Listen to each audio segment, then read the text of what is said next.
अस्सलाम वालेकुम everyone, welcome to the episode of travel series. तो ये टू बी कंटिन्यूड है from the past video. Qadam Imam Raza अलैहिस्सलाम की ज़ियारत करने के बाद हम अपनी दूसरी ज़ियारत की जानिब जा रहे हैं और ये काफ़ी सारी ज़ियारत थी जो हमने एक दिन में कवर करी। 1 से 2 दिन हमें लगे कवर करने के लिए। तो अब हम अपनी दूसरी डेस्टिनेशन की जानिब जा रहे हैं।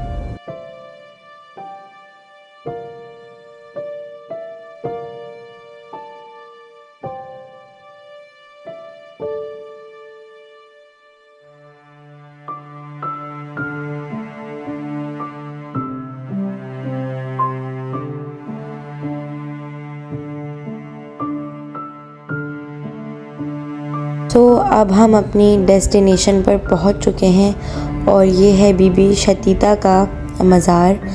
सो ये अभी अंडर कंस्ट्रक्शन था और हमारे गाइड हमें यहाँ की थोड़ी बहुत हिस्ट्री बता रहे थे, बट उन्होंने कहा कि हम अंदर बाद में जाएंगे, पहले हम अपना लंच करेंगे क्योंकि खाना वक्त हो चुका था। उसके बाद हम अंदर जाके सब कुछ जानेंगे कि ये जगह क्या है।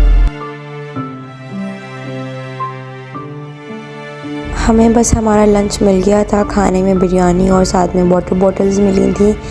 फिर हम अंदर चले गए थे और हमने यहाँ की ज़ियारत करी और उसके बाद ज़ियारत करने के बाद यहाँ के रोज़े के खादमीन ने हमें कहवा सर्व किया और जब भी कोई ज़ायर आता है तो ये उन्हें साथ बिठा के कहवा सर्व करते हैं। सो ये कहवा हमने पिया और उसके बाद शुगर थी, कहवा में शुगर नहीं थी, हमने शुगर ऐड करी। उसके बाद हमने कहवा पिया और यहाँ की शुगर बहुत अलग होती है, क्यूब शेप में होती है, तो मुझे बहुत फ़न लगी ये चीज़।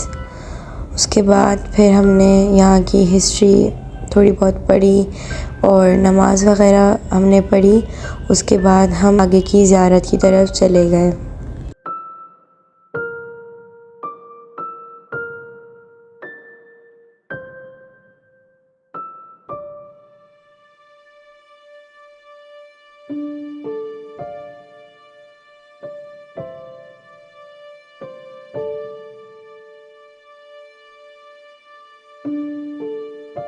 काफ़ी ज़्यादा लंबा ट्रैवल करने के बाद हम अपनी अगली डेस्टिनेशन पे जा रहे हैं जो कि है निशापुर।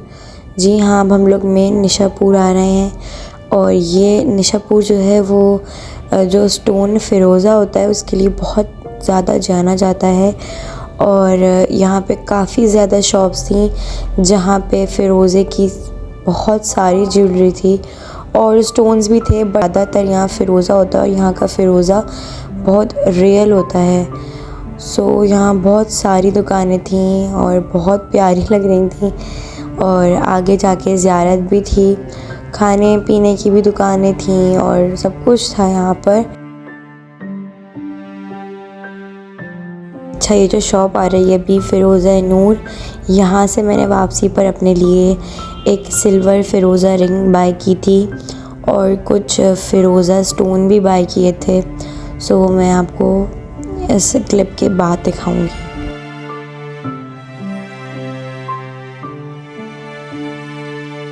तो अब हम आहिस्ता आहिस्ता पूरा हमारा ग्रुप यहाँ जमा हो रहा है और ताकि हमारे गाइड जो हैं वो हमें यहाँ की हिस्ट्री बताएं। तो अब आप यहाँ की हिस्ट्री सुने।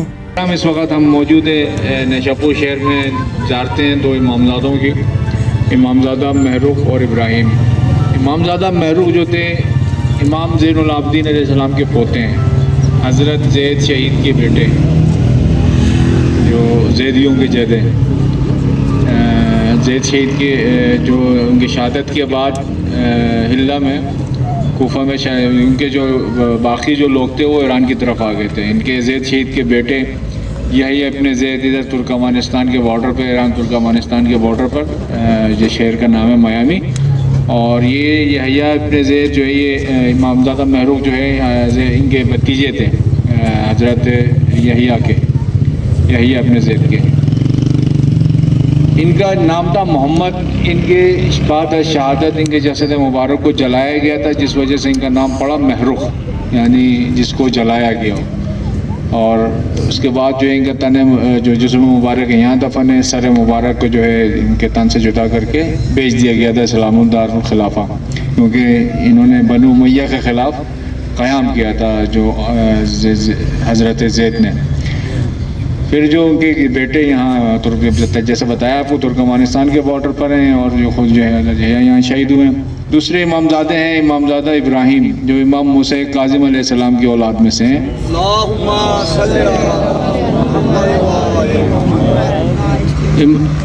इमाम रज़ा अलैहिस्सलाम को जब वलीदी मिली, जब ख़बर पहुँची मदीने, तो वहाँ से जाए अमन समझ के जो अलवी थे, जो मुहिबान अहले बैत थे, इमाम के जो भाई थे, जो रिश्तेदार थे, वो यहाँ की तरफ आ रहे थे, खुरासान की तरफ। जब ये काफ़िला कोई 450 अफराद पर मुश्तमिल काफ़िला था, यहाँ पहुँचा तो इमाम की शहादत वाक़ हो गई थी और इस काफ़िले की गिरफ़्तारी का हुकूमत की तरफ से, जिसकी वजह से हुकूमती फोर्सेस और इनके दरमियान जंग भी फ़ौजों के दरमियान, जिसमें ये जो लीड कर रहे थे इस काफ़िले को, इसी मकाम पे शहीद हुए, क्योंकि इमामज़ादा महरूक जो पहले से यहाँ तदफीन थे उनके बराबर में ही इनकी तदफीन हुई। इमामज़ादा इब्राहीम इब्न इमाम मूसा काज़िम अलैहिस्सलाम, इमामज़ादा महरूक मोहम्मद महरूक इब्न इमाम ज़ैनुल आबिदीन अलैहिस्सलाम, और मोहम्मद व आले मोहम्मद सल्लल्लाहु अलैहि। दूसरी एक जो मशहूर शख्सियत है ईरान के, उमर ख़याम, अगर आप लोगों ने नाम सुना हो, उनकी भी कब्र इसी अहाते में ही है, लेकिन उनकी कब्र पे जाने के टिकट हैं, तो उस तरफ दूसरे वहाँ से आपको नज़र आ जाएगी खबर, ज़ियारत से जब सामने देखेंगे उधर, वर मोहम्मद व आले मोहम्मद सल्लल्लाहु अलैहि वसल्लम। आ जाए। तो बस यहाँ की हिस्ट्री सुनने के बाद हम ज़ियारत की तरफ जा रहे थे और यहाँ पर भी काफ़ी सारी ज्वेलरी शॉप्स थी जहाँ फ़िरोज़ा की ज्वेलरी मिल रही थी।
तो ये वो रिंग है जो मैंने अपने लिए बाय की थी और ये कुछ फ़िरोज़े हैं जो हमने तबरुक में देने के लिए थे। उसके बाद बहुत लंबा ट्रैवल करके हम वापस मशहद के रास्ते की तरफ आ रहे थे, तो रास्ते में ये एक और ज़ियारत थी।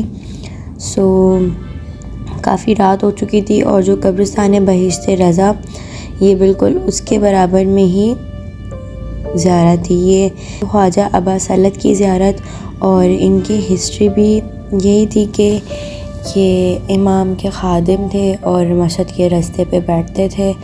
तो और मगरिबैन का वक्त भी हो गया था, तो हमने पहले वज़ू किया जाके और काफ़ी ज़्यादा ठंड इस वक्त बढ़ गई थी, लेकिन हमने वज़ू किया और यहाँ पे नमाज़ पढ़ी और यहाँ की हिस्ट्री भी अपने गाइड से सुनी। जब इमाम शहीद हो गए थे तो इमाम ने इन्हें वसीयत की थी कि अबा सलत, मेरी कब्र जब तुम खोदोगे तो उसके अंदर पानी होगा और मछलियाँ होंगी। और इमाम ने उन्हें एक दुआ ताकीद फरमाई थी कि ये तुम मेरी कब्र में पढ़ना तो वो पानी और मछलियाँ सब सूख जाएगा और ग़ायब हो जाएगा। और ये जो दुआ है ये तुम सिर्फ़ एक दफ़ा के लिए याद रख सकते हो, उसके बाद तुम इसे भूल जाओगे। और यही हुआ कि जब इमाम शहीद हो गए और इमाम की जब कब्र खोदी गई तो उसमें पानी था, मछली, और अबा सलत ने दुआ पढ़ी तो वो पानी सूख गया और मछलियाँ ग़ायब हो गईं। तो बस हम ये अपने वज़ू खाने की तरफ जा रहे थे तो मैंने आपको सोचा कि मैं दिखाऊं कि ये वही एरिया है जो बहिश्ते रज़ा से मिलता है। और बहिश्ते रज़ा एक बहुत बड़ा कब्रिस्तान है जो कि जन्नत का एक टुकड़ा है। तो ये जो पूरा फ़र्श था यहाँ कब्रें ही कब्रें थीं।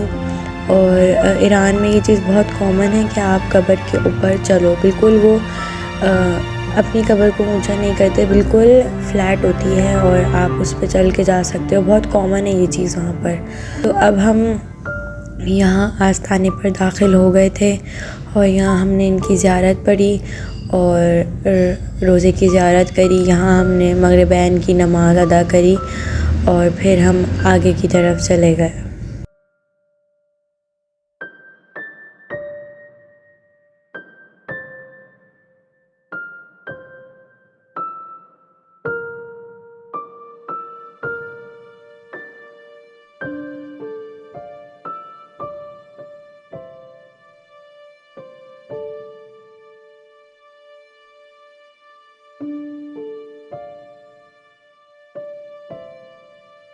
तो जो ज़ियारत थी ख्वाजा अबा सलत की, वो हमारी आज की आखिरी ज़ियारत थी। और बस फिर हम अपने होटल की तरफ रवाना हो गए और काफ़ी ज़्यादा ठंड बढ़ चुकी थी और बहुत सर्दी लग रही थी, साथ में खाने का वक्त भी हो गया था। तो बस अब हम अपने होटल की तरफ हैं कि हम अपने होटल जाएं और डिनर करें।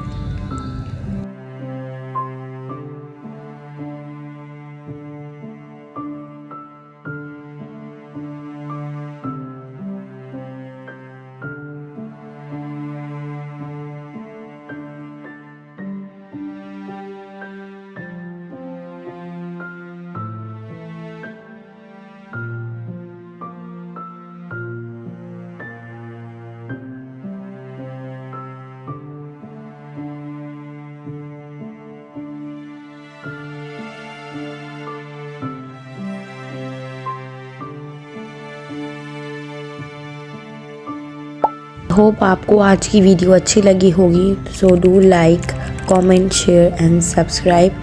और अगर आपने पिछली episode from the travel series नहीं देखी तो go and check out. Till then, अल्लाह हाफ़िज़।